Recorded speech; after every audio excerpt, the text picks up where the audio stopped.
Bueno, buenos días, buenas tardes. Yo les vengo a hablar sobre qué es el neoliberalismo. El neoliberalismo es un modelo que abarca una corriente política y económica centrada en el capitalismo que defiende a la no participación del Estado en el ámbito económico. Es decir, que el Estado no participe en las decisiones económicas. Este surge como solución a la crisis económica vivida en los años 30, es decir, después del crack del 29 y de la Gran Depresión Mundial que se vivió en esta época. Si hablamos de neoliberalismo, obviamente tendremos que hablar de su origen. Eh, Principalmente fue propuesto por él, por este señor que veremos más adelante. Ay, qué pena, perdón. Por él.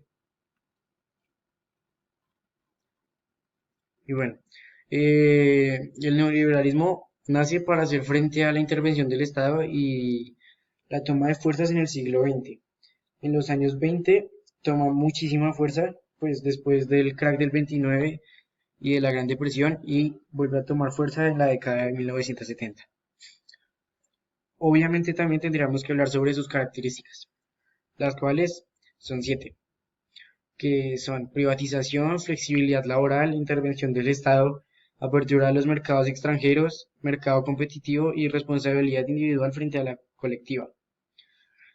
Eh, la privatización es que los bienes públicos o muchos de los bienes públicos pasan a manos privadas, como por ejemplo los servicios, como la luz, el agua, el teléfono, el gas, cosas así.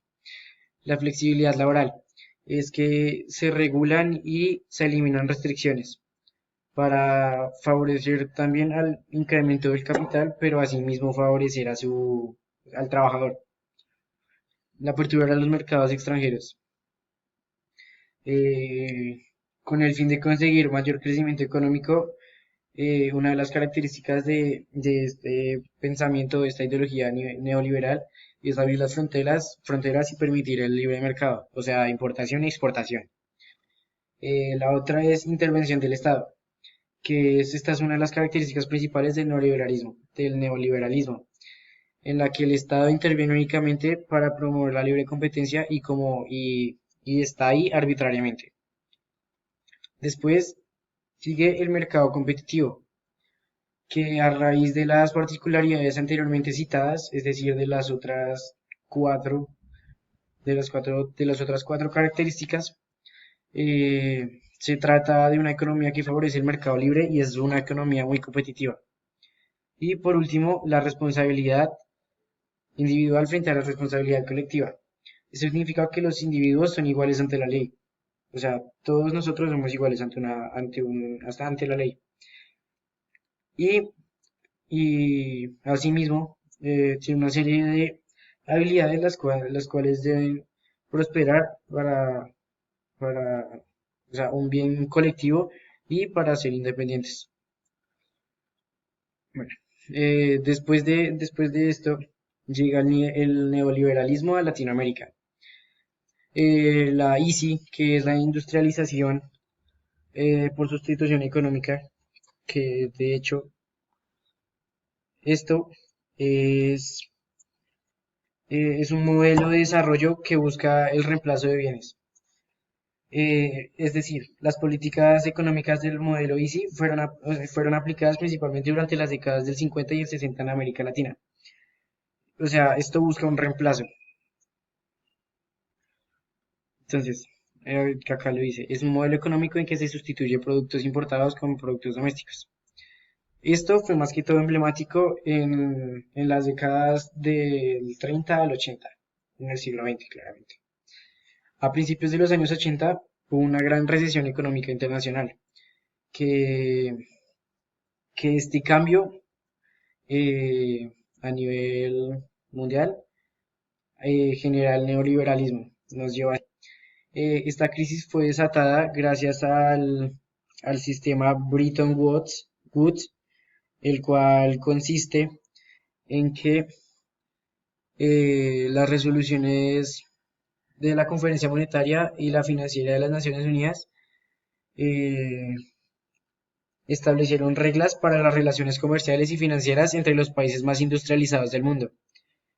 Eh, esto, eh, este sistema estuvo entre 1944 y 1971. Y después de esto, varios países quedaron endeudados por más de miles de millones de dólares. Y esto afectó la economía latinoamericana. De hecho, hay países que llegaron a alcanzar hasta los 430.000 millones de dólares de endeudamiento.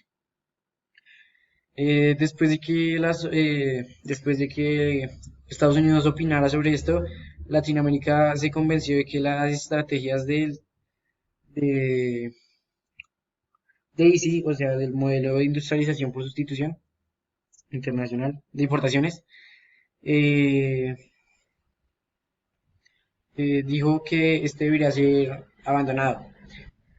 También creía que el dinamismo de la economía se podría restablecer con el neoliberalismo y la globalización. Y pues ya vimos que es el neoliberalismo. Esta creencia pues no fue del todo cierta, porque en la crisis de los 80 fue impuesta desde afuera, o sea, no fue como tal de los países latinoamericanos. Y el neoliberalismo tampoco consiguió remendar todos los errores que llegó a cometer el ICI. De hecho, dos ejemplos más concretos de esto son los de la ley de convertibilidad en Argentina, propuesta en 1900, que fue en 1991, y el Plan Real en Brasil, que fue en 1994. Hay 5 efectos del neoliberalismo en América Latina, los cuales son liberalización de importaciones, en las que el ICI requería estrictas restricciones de importación y al contrario, la liberalización permite competición entre empresas domésticas y extranjeras. Es decir, que habían restricciones para importar hacia el país y había cierta competición entre empresas locales e internacionales. La sobrevaloración del tipo de cambio.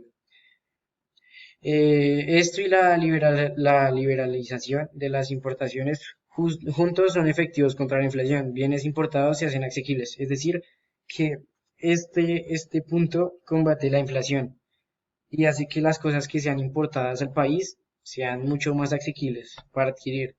Digo, o eso es lo que se logra entender. Las reformas fiscales, que es el incremento de los impuestos para abordar déficits presupuestarios. Por último, es, es la relajación de los estatutos de movimiento de capital dentro y fuera del país. Y bueno, para hablar del neoliberalismo y del marxismo, tenemos que citar pues a sus exponentes, o sea, para hallar una relación o diferencias. Eh, el marxismo fue propuesto por Karl Marx. Y Karl Marx dice que eh, no, propone una crítica hacia los modelos del capitalismo clásico. Es decir, que desde mi punto de vista, Marx iría en contra del neoliberalismo. ¿Por qué? Porque el neoliberalismo busca el trabajo en forma privada. Entonces, eh, pues por esto el marxismo no, para mí no iría a favor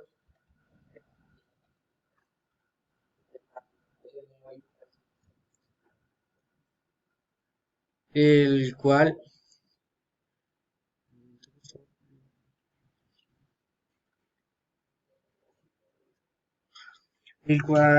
pues como ya lo dije, se basa en el trabajo en propiedades privadas. Entonces, esto no tendría mucha eh, coherencia con lo que dice Marx y lo que propone la teoría del neoliberalismo. Por eso, acá puse este signo de no igual. No sé si ya lo habían notado. Y bueno, eso es todo. Esa es mi retroalimentación sobre el neoliberalismo en Latinoamérica. Y ya, gracias. Espero les haya gustado. Hasta luego, profe.